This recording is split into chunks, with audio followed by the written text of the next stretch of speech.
ಶ್ರೀ ಬಂಡೆ ಮಹಾಕಾಳಿ ದೇವಾಲಯ ಬೆಂಗಳೂರು ಬರೀ ಸಿಲಿಕಾನ್ ಸಿಟಿ ಮಾತ್ರ ಅಲ್ಲ, ಸಾವಿರಾರು ಪುರಾತನ ದೇವಾಲಯಗಳನ್ನು ಹೊಂದಿರುವಂತಹ ನಗರ ಕೂಡ.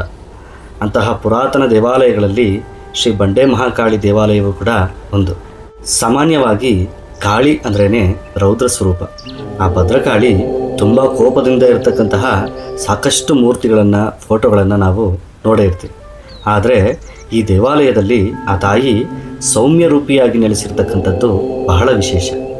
ಸುಮಾರು 1509ರಲ್ಲಿ ನಂಜಂಬ ಎಂಬಾಕೆ ಈಗ ದೇವಸ್ಥಾನ ಇದೆ ಅಲ್ವಾ, ಆ ಸ್ಥಳದಲ್ಲಿ ಅಂದರೆ ಬಂಡೆಗಳು ಇರ್ತಕ್ಕಂತಹ ಸ್ಥಳದಲ್ಲಿ ಹಸುಗಳನ್ನು ಮೇಯಿಸ್ತಾ ಇರ್ತಾರೆ. ಯಾರೂ ಇಲ್ಲದಂತಹ ಆ ಪ್ರದೇಶದಲ್ಲಿ ಅವರಿಗೆ ಒಂದು ಹೆಣ್ಣಿನ ಧ್ವನಿ ಕೇಳಿಸುತ್ತೆ. ಭಯವಾಗಿ ಅಲ್ಲಿಂದ ಹೊರಟೋಗ್ತಾರೆ.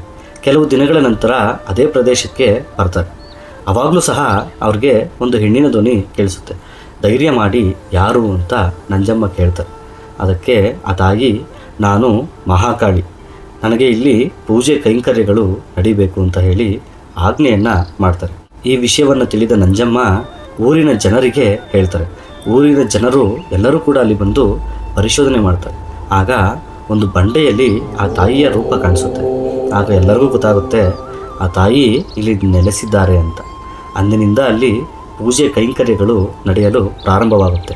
ಹಾಗೆ ಆ ತಾಯಿಯನ್ನು ಬಂಡೆ ಮಹಾಕಾಳಿ ಅಂತ ಅಥವಾ ಬಂಡಿ ಮಹಾಕಾಳಿ ಅಂತ ಕರೆಯೋದಕ್ಕೆ ಪ್ರಾರಂಭ ಮಾಡ್ತಾರೆ.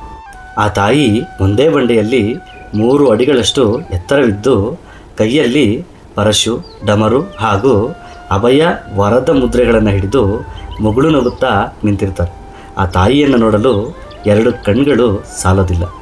ಅಂತಹ ಅಂದವಾಗಿ ನಿಂತಿರ್ತಾರೆ ನನ್ನ ತಾಯಿ ಬಂಡೆ ಮಹಾಕಾಳಿ. ಅಷ್ಟೇ ಅಲ್ಲ, ಅಲ್ಲಿರ್ತಕ್ಕಂತಹ ಉತ್ಸವ ಮೂರ್ತಿ ತಾಯಿ ಕೂಡ ಅದ್ಭುತವಾಗಿ ಇದ್ದಾರೆ. ಹಾಗೆ ಈ ದೇವಾಲಯದಲ್ಲಿ ಅಮಾವಾಸ್ಯೆ, ಹುಣ್ಣಿಮೆ, ಮಂಗಳವಾರ ಮತ್ತು ಶುಕ್ರವಾರ ವಿಶೇಷ ಪೂಜೆಗಳನ್ನು ಮಾಡ್ತಾ ಇರ್ತಾರೆ. ಇಲ್ಲಿನ ಮತ್ತೊಂದು ವಿಶೇಷ ಏನಂದರೆ, ಬೆಳಗ್ಗೆ ನಡೆಯುವಂತಹ ಅಭಿಷೇಕದಲ್ಲಿ ಭಕ್ತರು ಪಾಲ್ಗೊಂಡ್ರೆ ಆ ಜಗನ್ಮಾತೆ ಮಹಾಕಾಳಿಯ ಪಾದವನ್ನು ಸ್ಪರ್ಶ ಮಾಡುವಂತಹ ಅವಕಾಶ ಸಿಗುತ್ತೆ. ಯಾರಾದರೂ ಈ ದೇವಸ್ಥಾನಕ್ಕೆ ಭೇಟಿ ಕೊಡೋರಿದ್ದರೆ ಹಿಂದೆ ಭೇಟಿ ಕೊಡಿ. ಯಾಕೆ ಅಂದರೆ ಆ ತಾಯಿಯನ್ನು ಬೇಡ್ಕೊಂಡ್ರೆ ನೀಡದೇ ಇರತಕ್ಕಂತಹ ವರ ಯಾವುದೂ ಇಲ್ಲ. ಎಲ್ಲವನ್ನೂ ಆ ತಾಯಿನೇ ಕರುಣಿಸ್ತಾಳೆ. ಸರ್ವಮಂಗಳ ಮಾಂಗಲ್ಯೆ ಶಿವೆ ಸರ್ವಾರ್ಥ ಸಾಧಿಕೆ ಶರಣ್ಯೇ ತ್ರಯಂಬಕೆ ದೇವಿ ಬಂಡೆ ಮಹಾಕಾಳಿ ನಮಸ್ತುತೆ.